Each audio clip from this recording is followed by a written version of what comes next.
சங்கீதம் 12.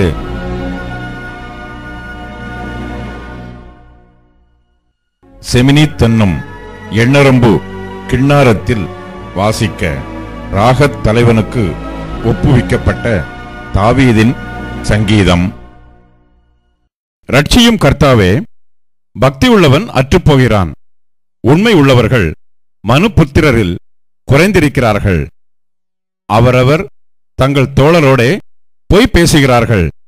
இச்சக உதடுகளால் இருமனதாய் பேசுகிறார்கள். இச்சகம் பேசுகிற எல்லா உதடுகளையும் பெருமைகளை பேசுகிற நாவையும் கர்த்தர் அறுத்து போடுவார். அவர்கள் எங்கள் நாவுகளால் மேற்கொள்ளுவோம், எங்கள் உதடுகள் எங்களுடையது, யார் எங்களுக்கு ஆண்டவன் என்று சொல்லுகிறார்கள்.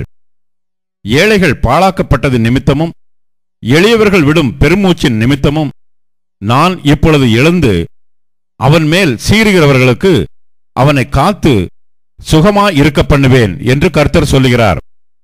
கர்த்தருடைய சொற்கள் மண் குகையில் 7 தரம் உருக்கி புடமிடப்பட்ட வெள்ளிக்கோப்பான சுத்த சொற்களாயிருக்கிறது.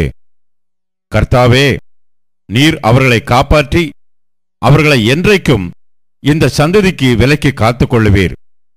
மனுபுத்திரரில் சண்டாளர் உயர்ந்திருக்கும் போது துன்மார்க்கர் எங்கும் சுற்றித் திரிவார்கள்.